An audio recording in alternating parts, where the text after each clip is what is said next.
नहीं भैया, हमें पता भी है जो मॉलिक्यूल्स होते हैं आइडियल गैस के, वो लगातार रैंडम मोशन में होती है, और रैंडम मोशन के साथ वो कंटेनर की वॉल से लगातार क्या करते हैं, टकराते हैं। टकराते हैं तो उन मॉलिक्यूल्स का मोमेंटम क्या होगा, लगातार चेंज होगा। और जब मोमेंटम चेंज होता है मॉलिक्यूल्स का, तो दीवार का भी चेंज होगा। और the rate of change of momentum is called force. यानी दीवार पे लग रहा फोर्स, और फोर्स पर यूनिट एरिया क्या कहलाता है, प्रेशर। क्या कहलाता है?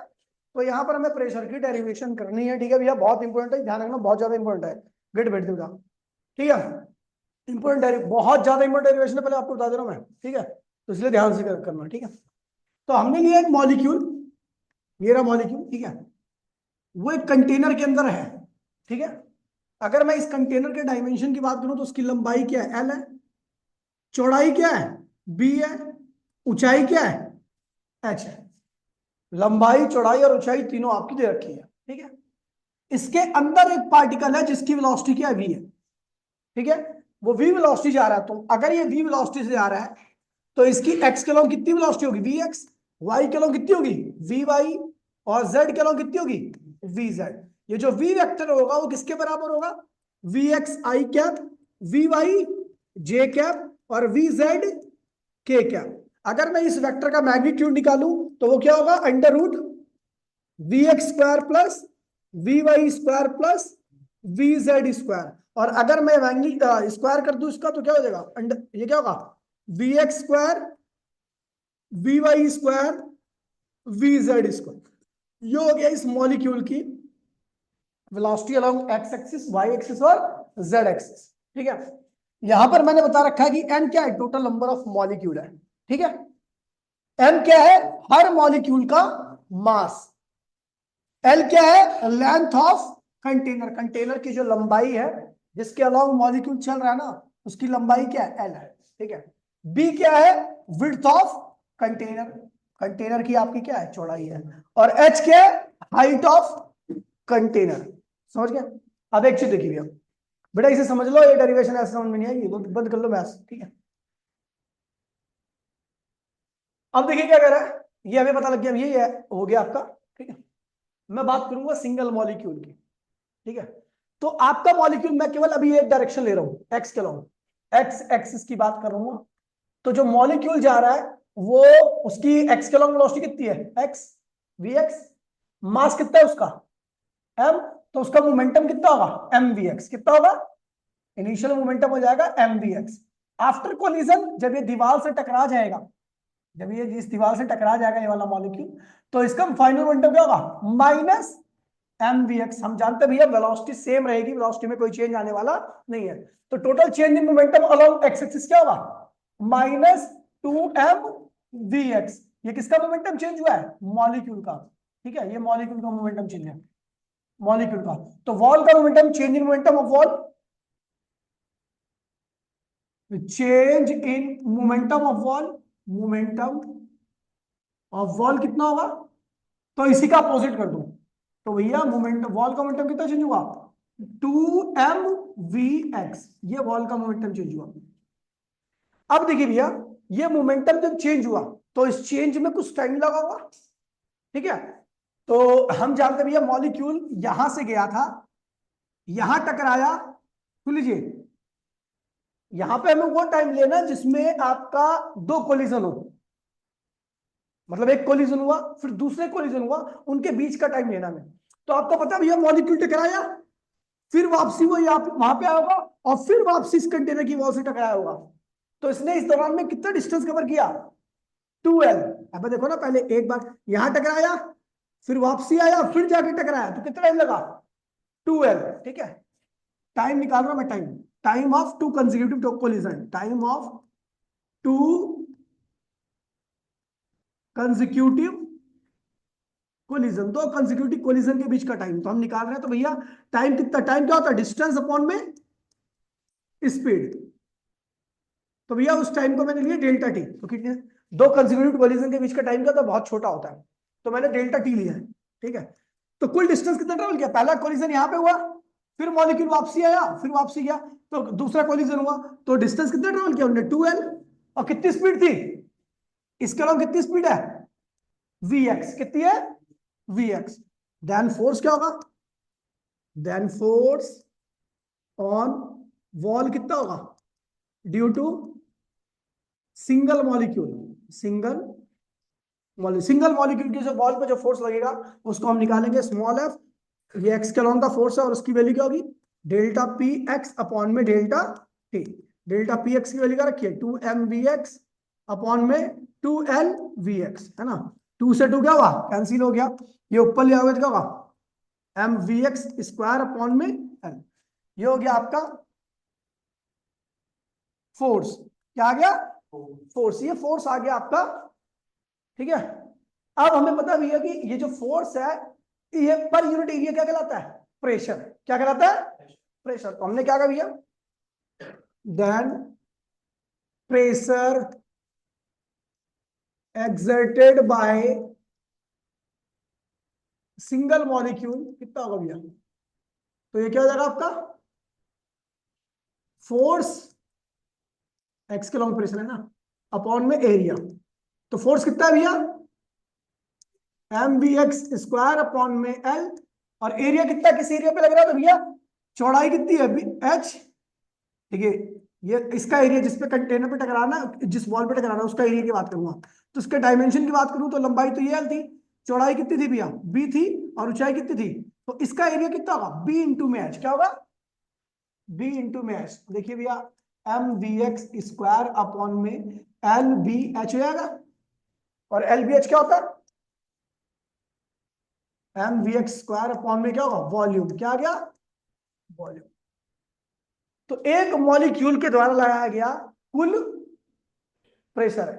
हमें पता कुल कितने मॉलिक्यूल है हमारे पास n मॉलिक्यूल है। तो n मॉलिक्यूल कितने प्रेशर लगाएंगे टोटल प्रेशर x के जो प्रेशर होगा क्या होगा n इंटू में mvx स्क्वायर अपॉन में वॉल्यूम है ना। अब ये देखिए n इंटू में हम कर दोगे तो क्या होगा टोटल मास आ जाएगा vx स्क्वायर और ये क्या होगा total volume. Mass upon volume क्या होता है डेंसिटी होता है। ये हो गया आपका रो vx स्क्वायर। ये हो गया प्रेशर एक्स के लॉन्ग का प्रेशर है।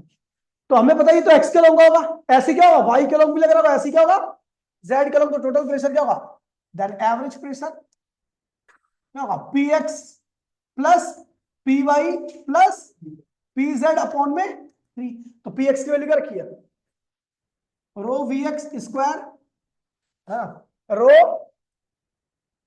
रो वी वाई स्क्वायर और रो वी जेड स्क्वायर अपॉन में क्या होगा बेटा 3।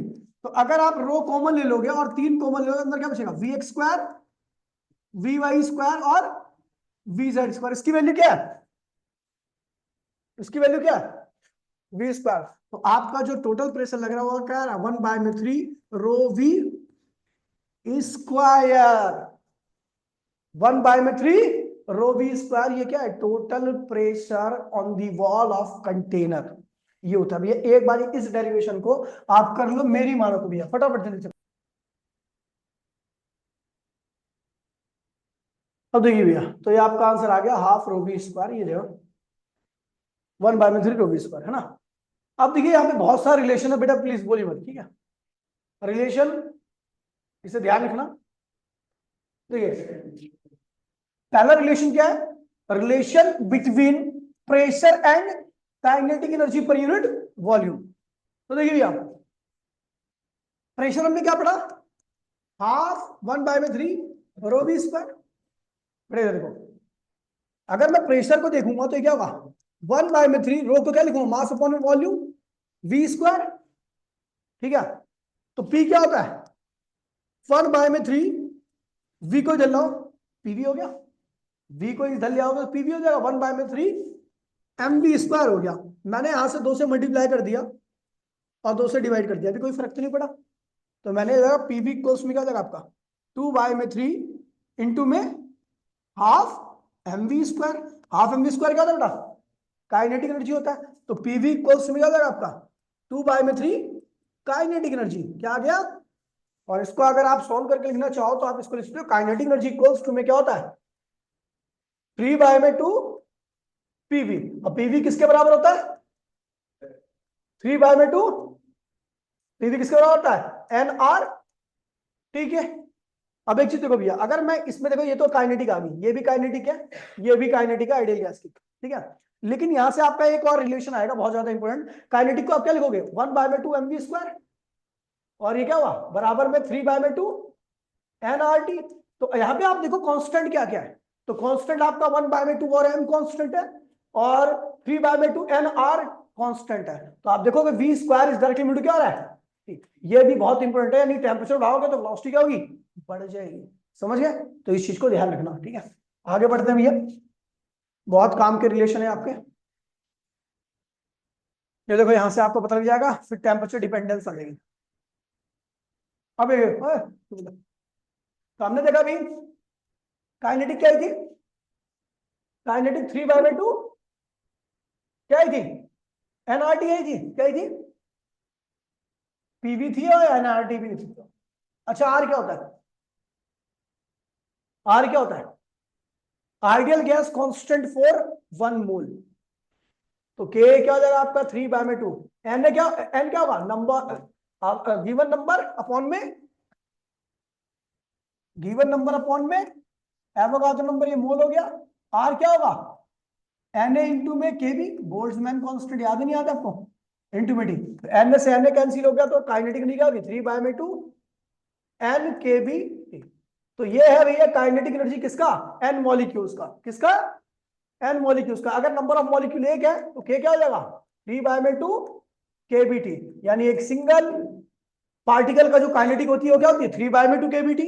एन पार्टिकल क्या होती है 3/2 एन के बी टी, ठीक है। एक मोल के लिए क्या, एक मोल के लिए क्या होती है 3/2 आर टी, और एन मोल के लिए क्या होती है 3/2 एन आर टी, 3/2। बहुत इंपॉर्टेंट रिलेशन है, ध्यान रखना, ये मैं ऑलरेडी करा चुका हूं, ठीक है। अब यहाँ पर देखिए कैलकुलेट आपको निकालना है, आरएमएस स्पीड निकालना, देखिए ये सब आसान चीज है, ठीक है। आपको क्या देखा है, calculate RMS speed of molecules at STP, किस पे निकाल लिया, और डेंसिटी ऑफ एयर आपको दे रखी है 1.3। आपको क्या निकालनी है आरएमएस स्पीड, ये लड़के चुप हो जा, आपको आरएमएस स्पीड निकालनी है, आपको प्रेशर दे रखा है एसटीपी पे निकालना है। तो आपको अभी मैंने पीछे बताया था ये वाला फॉर्मूला, P इक्वल्स में 1/3 ρv स्क्वायर। तो भैया प्रेशर कितना देखा है 1 atm होगा, ठीक है। और डेंसिटी क्या है 1.3 हो गया ना। v v ही क्या है आपकी आरएमएस स्पीड है, यही निकालना है आपको, तो भैया v निकाल लो, आंसर आ गया, ठीक है। आगे बढ़ो, नीचे वाला क्वेश्चन देखो, कह रहा भैया calculate the kinetic energy of 1 mole of argon, कितने पे, 1 मोल आर्गन है, कितना है 1 मोल आर्गन है, कितने टेम्परेचर पे आपको निकालना है 127 डिग्री के सेंटीग्रेड पर, ठीक है भैया। गिवन बोल्ट्जमैन ये सब की किसी की आवश्यकता नहीं है, तो भैया आपको पता है 1 मोल आर्गन का निकालना है, तो 1 मोल की काइनेटिक एनर्जी क्या होती है बेटा, याद है आपको 3/2 एन आर के बी टी, 1 मोल हो गया ना, तो 1 मोल के लिए सीधा आर टी लिख दो, 3/2 आर टी। तो आर कितना है 8.1, टेम्परेचर इसमें कितना कितना रखा है 127, लेकिन इसको सेल्सियस में नहीं केल्विन में करना, तो ये 300 केल्विन हो जाएगा। आप इसको मल्टीप्लाई करोगे आपका सीधा सीधा आंसर आ जाएगा, ठीक है। आगे बढ़ो, देखिए ये वाला क्वेश्चन भी बड़ा प्यारा है, ठीक है। कैलकुलेट द काइनेटिक एनर्जी पर मॉलिक्यूल्स, एक मॉलिक्यूल की निकालनी है, किसकी निकालनी है, टेम्परेचर कितना है, तो एक मॉलिक्यूल की काइनेटिक क्या होती है 3/2 केबीटी। एक मॉलिक्यूल की बात करना, एक मॉलिक्यूल काइनेटिक 3/2 केबीटी होगा ना, तो ये काइनेटिक आ गई, बस खत्म, आंसर आ गया। केबी दे रखा है आपको कितना, ये रहा। टेम्परेचर कितना है भैया 127 डिग्री, इसको केल्विन में करोगे तो 300 केल्विन हो जाएगा, खत्म। डेरिवेशन, बहुत सारी डेरिवेशन है, और हम उसी जो अभी वो निकाला था रिजल्ट ना, उससे निकालेंगे डेरिवेशन का रिजल्ट। तो हमें पता भैया 1/3 rho we, 1/3 rho we square, ये किसका फॉर्मूला था प्रेशर। मुझे क्या निकालना, बॉयल्स लॉ, क्या निकालना है, बॉयल्स लॉ क्या था, पीवी इक्वल्स टू में कांस्टेंट, लेकिन बॉयल्स लॉ में टेम्परेचर क्या होना चाहिए था, कांस्टेंट होना चाहिए था। तो आपको पता 1/3 रो क्या होगा, मास अपॉन में वॉल्यूम, वी स्क्वायर, और ये क्या होगा पी, इस वी को दिया तो क्या होगा पीवी इक्वल्स में क्या होगा 1/3 एम वी स्क्वायर। बेटा आपको पता है बॉयल्स लॉ का वैलिड होता है, इन बॉयल्स लॉ, इन बॉयल्स लॉ क्या होता है भैया, टेम्परेचर क्या होता है कांस्टेंट, और अगर आप टेम्परेचर कांस्टेंट कर दोगे तो जाहिर सी बात है वी स्क्वायर भी क्या होगा, क्योंकि अभी बताया था कि v square is directly to T होता है, अगर टी कांस्टेंट तो वी स्क्वायर भी क्या होगा कांस्टेंट, तो पूरी टर्म क्या होगी कांस्टेंट, यानी पीवी इक्वल्स टू क्या गया क्यू, तो आ गया हमारा क्या बॉयल्स लॉ, ठीक है। फिर आते हैं किसपे, चार्ल्स लॉ पे। चार्ल्स लॉ कब वैलिड होता है, जब आपका प्रेशर कांस्टेंट होता है। क्या होता है, प्रेशर कांस्टेंट होता है तो आपका वॉल्यूम जो होता है वो टेम्परेचर की क्या होता है, डायरेक्टली होता है। आप प्रूफ करते हैं उससे, उसी डेरिवेशन से। तो आपको पता है 1/3 mv v स्क्वायर बराबर में क्या था, p। ठीक है, और आपको पता है आपने कांस्टेंट क्या करना है, प्रेशर को क्या कांस्टेंट करना है, प्रेशर को कांस्टेंट करना। तो भैया एक काम करते हैं, सारी कांस्टेंट टर्म को इधर ले आओ। तो ये हो जाएगा आपका, ये भी हो जाएगा। तो आपका 3p m बराबर में क्या हुआ, v स्क्वायर अपॉन में वॉल्यूम। ये आ गया। ये पूरी टर्म क्या है, कांस्टेंट। ये पूरी टर्म क्या है, आपको पता है ये v स्क्वायर इक्वल्स में क्या हुआ, कांस्टेंट इनटू में वॉल्यूम। कांस्टेंट इनटू में वॉल्यूम। आपको पता है यानी v स्क्वायर किसके प्रोपोर्शनल है, वॉल्यूम के। और आपको पता है v स्क्वायर किसके प्रोपोर्शनल होता है, टेम्परेचर के। अगर v स्क्वायर टेम्परेचर के प्रोपोर्शनल है और v स्क्वायर इसके प्रोपोर्शनल होता है, टेम्परेचर और v भी क्या होंगे, एक दूसरे के प्रोपोर्शनल होंगे। ये आ गया आपका चार्ल्स लॉ। फिर आता है गेल-लुजैक लॉ। गेल-लुजैक लॉ में क्या कांस्टेंट होता है, वॉल्यूम। क्या कांस्टेंट होता है, वॉल्यूम। तो गेल-लुजैक लॉ प्रूफ करते हैं। वॉल्यूम कांस्टेंट होता है, उसमें अगर वॉल्यूम कांस्टेंट करते हो तो प्रेशर डायनामिक क्या आएगा, टेम्परेचर आएगा। ये गेल-लुजैक लॉ है, जब आपका वॉल्यूम क्या होता है, कांस्टेंट होता है। चलो देखते हैं, एक बार करते हैं इसको प्रूफ। ठीक है, तो आपने को पता 1/3 mv v स्क्वायर इक्वल्स में क्या था, p था, प्रेशर था ना। अब मास अपॉन वॉल्यूम डेंसिटी होता है, तो मैंने डेंसिटी को m अपॉन में v लिख दिया। ठीक है, तो हमने क्या किया, हमें क्या कांस्टेंट करना है, सिर्फ वॉल्यूम कांस्टेंट करना है। तो अब देखो ये पूरी की पूरी टर्म क्या होगी, कांस्टेंट। मास कांस्टेंट होगा, वॉल्यूम भी कांस्टेंट होगा, और पिन तो कांस्टेंट ही है। यानी p स्क्वायर इज प्रोपोर्शनल क्या है, v स्क्वायर। और v स्क्वायर किसके प्रोपोर्शनल होता है, t के। तो v स्क्वायर अगर t के प्रोपोर्शनल है और v स्क्वायर p के प्रोपोर्शनल है, तो इसका मतलब p डायनामिक क्या होगा। ये आ गया आपका चार्ल्स लॉ। खत्म हो गए सारे लॉस।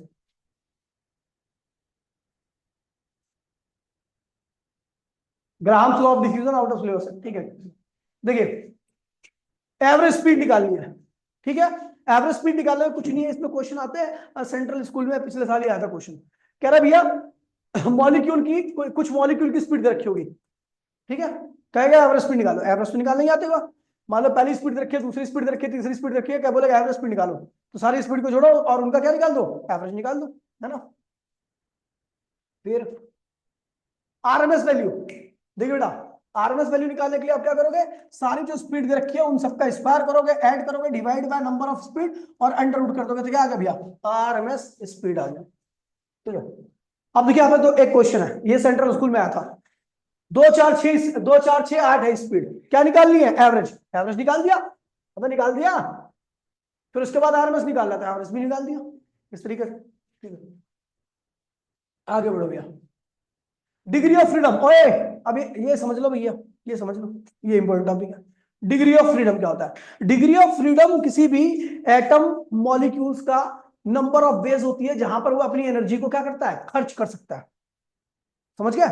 जैसे एक सिंगल पार्टिकल की बात करो तो एक सिंगल पार्टिकल का साइज क्या होता है, नेग्लिजिबल होता है। क्या होता है, यानी उसका मूवमेंट ऑफ इनर्शिया क्या होता है, जीरो। क्या होता है, जिसका साइन नेग्लिजिबल उसका मूवमेंट ऑफ इनर्शिया क्या आएगा, तो रोटेशन मोशन से उसके किसी प्रकार की काइनेटिक एनर्जी यूज ही नहीं होती। तो यानी एक पार्टिकल एक्स एक्सिस पे चल सकता है, केवल वाई एक्सिस पे चलता है, और जेड एक्सिस पे चल सकता है। तो अपनी एनर्जी को तीन जगह पर वो क्या करता है, खर्च कर सकता है। यानी उसके पास डिग्री ऑफ फ्रीडम कितने हैं, तीन। डायटोमिक मॉलिक्यूल की बात करूं तो डायटोमिक मॉलिक्यूल की बात करूं तो उसके बीच में एक बॉन्ड होता है, जिसकी वजह से उसका साइज क्या होता है, बढ़ जाता है। इसकी वजह से उसके पास मूवमेंट ऑफ इनर्शिया आता है। अगर वो चीज रोटेट करती है, ये डायटोमिक मॉलिक्यूल है, मान लीजिए ये डायटोमिक मॉलिक्यूल है, एक एटम ही है, एक एटम है। अगर सुन लीजिए, अगर ये ऐसे घूमता है ऐसे, तो उसके घूमने से कोई एनर्जी नहीं, क्योंकि इसके अलावा अगर ये घूम रहा है तो इसका मूवमेंट एनर्जी अभी भी क्या होगा, जीरो ही होगा। तो इसमें इसकी कोई एनर्जी वेस्ट नहीं होगी। लेकिन अगर ये ऐसे घूमता है तो इसका इनर्शिया काफी ज्यादा हो जाएगा और एनर्जी यूज करेगा। और ये अगर ऐसे घूमता है इस एक्सिस के अलावा तो भी इसका एनर्जी यूज होगा। यानी इसकी रोटेशन मोशन में भी तो एनर्जी यूज होगी, और बाकी ये एक्स वाई और जेड के अलावा भी चल सकता है। तो तीन एनर्जी यहां से होगी, यूज कर रहा है, तीन एनर्जी यहां पे खर्च कर रहा है, और दो एनर्जी रोटेशन मोशन में खर्च कर रहा है। तो इसके पास कुल डिग्री ऑफ फ्रीडम कितनी होगी, 5।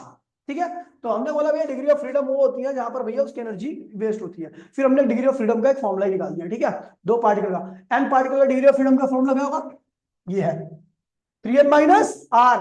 3n माइनस एन क्या, number of particle, number of, और आर क्या है उनके बीच में, बॉन्ड। आर क्या है उनके बीच में, चलो भाई ध्रुव तू बता, अगर पार्टिकल एक है तो डिग्री ऑफ फ्रीडम मैंने अभी क्या बताया था, एक पार्टिकल है, 3 डिग्री ऑफ फ्रीडम बताया था ना। देख यहाँ पे फॉर्मूले में रख, 3 नंबर ऑफ पार्टिकल एक है और एक पार्टिकल को जोड़ने के लिए कोई बॉन्ड नहीं बनता, तो आर की वैल्यू क्या होगी 0। तो डिग्री ऑफ फ्रीडम कितना आ गया 3। 2 पार्टिकल का सिस्टम है, 2 पार्टिकल जोड़ने के लिए एक बॉन्ड चाहिए, तो डिग्री ऑफ फ्रीडम कितनी होगी 2 3 2 -1 क्या आ गया 5। 3 पार्टिकल है, 3 पार्टिकल है, 3 पार्टिकल 2 तरह के होते हैं, एक तो लीनियर होता है और एक क्या होता है नॉन लीनियर होता है, जैसे वाटर हो गया नॉन लीनियर है, और लीनियर क्या होता है जानते होगे आप तो, ठीक है। तो लीनियर वाले में क्या होता है कि केवल देखिए ये लीनियर है एक्स वाई जेड, ये लीनियर है, और एक ऐसा होता है एक्स वाई जेड, इनके 3 बॉन्ड बन जाते हैं, तो इसका डिग्री ऑफ फ्रीडम कितना होगा, देखिए 9 माइनस बॉन्ड कितने हैं 2, 7 डिग्री ऑफ फ्रीडम आ गया इसके पास, और इसके बाद डिग्री ऑफ फ्रीडम कितना होगा 9 माइनस कितने बॉन्ड है -2, कितना डिग्री ऑफ फ्रीडम है 6। तो समझ गया भैया। अब आते भैया डिग्री ऑफ फ्रीडम समझ आ गया कि वो जरिया वो जगह जहां पर पार्टिकल अपनी एनर्जी को कर सकता है यूज कर सकता है। अब एक बात ध्यान रखो, ये तो डिग्री ऑफ फ्रीडम हो गया, समझ गया। अब इसको रखते हैं साइड में। अब law of equipartition of energy कहती है कि जो एनर्जी यूज कर रहा है ना उसकी value her degree of freedom के पास क्या होगी, हाफ केबीटी होगी। क्या होगी, हर चाहे 1 डिग्री ऑफ फ्रीडम होगा तो half KBT, 2 degree of freedom होगा तो दोनों डिग्री ऑफ फ्रीडम के पास हाफ केबीटी, मतलब कुल एनर्जी कितनी होगी केबीटी। 3 डिग्री ऑफ फ्रीडम होगा तो हाफ केबीटी, कुल डिग्री ऑफ फ्रीडम कितना होगा 3/2 केबीटी, ठीक है। तो law of equipartition of energy आते हैं भैया, आगे बढ़ते हैं। ये रहा, क्या कह रहा है भैया, it states that any dynamical system, कोई भी ऐसा सिस्टम जो मूव कर सकता है, ठीक है, थर्मल इक्विलिब्रियम में है, ठीक है भैया, तो एनर्जी जो होती है वो इक्वली डिस्ट्रीब्यूट होती है, और उस एनर्जी की वैल्यू क्या होती है हर डिग्री ऑफ फ्रीडम के पास half KBT, where T is the temperature, किसमें केल्विन में, ठीक है। देखिए अगर मैं बात करूं मोनोएटॉमिक की जिसमें केवल एक एटम होता है, तो उसके पास देखिए ध्यान दीजिए बेटा, उसके पास डिग्री ऑफ फ्रीडम कितने होते हैं, एक एटम के पास 3, और 1 डिग्री ऑफ फ्रीडम के पास कितनी एनर्जी होती है हाफ केबीटी, कितनी होती है, तो उसके पास कुल कितनी एनर्जी होगी, अगर उसका 1 मोल है तो एन से मल्टीप्लाई कर दो, एन इंटू में केबी क्या होता है आरटी, ये हो गया हमारे पास 1 मोल के पास, 1 मोल मोनोएटॉमिक मॉलिक्यूल के पास जो डिग्री ऑफ एनर्जी होती है वो इतनी होती है, ठीक है।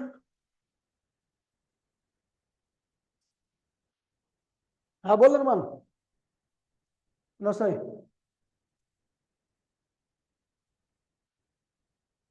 अब कल आएगा ना, कल ले लियो, कल ही तो है टेस्ट। अब भाई तू यार तो फिजिकल में फर्स्ट आ जा, फिजिक्स में रहने दे, कुछ भी मत कर। तो क्यों नहीं पढ़ रहा फिर तू, तेरे को रोक रखा है किसी ने, हाथ पकड़ रखा तेरा। अब आज से पढ़ेगा तो कि कल मैंने टेस्ट रखा इसलिए आज से फिजिकल पढ़ेगा। अब भाई कल तू टेस्ट दे दियो, ठीक है, कल तेरे को सारे तरह रिजल्ट भी मिल जाएंगे, ठीक। अबे भाई आज सारे के सारे टेस्ट दे रखे हैं मैंने उसको, कल वो लेके आ जाएगा, हो गया उसका पेपर, इसलिए कह रहा हूं मैं। अब तो टेस्ट भी तो डिले कर दिया, वरना आज ही लेता टेस्ट ना, मैंने कल का क्यों रख दिया। चल ठीक है, आज ही भी, ठीक है।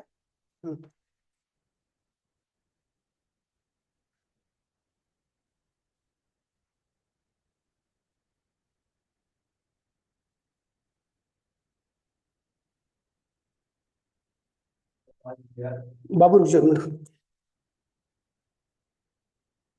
ठीक है, तो ये हो गया, ये आपकी एनर्जी होगी 3/2 RT, ठीक है। अच्छा एक देखो, अगर एन मोल एन मोल है तो इसी के साथ क्या करो nRT हो गया, ये एन मोल का मोनो एटॉमिक के पास कुल एनर्जी होगी।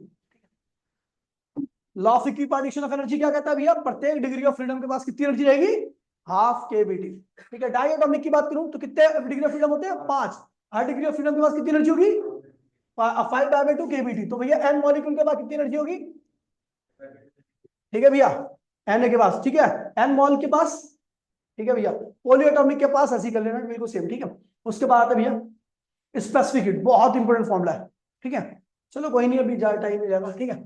टाटा बाय बाय, जय हिंद जय भारत।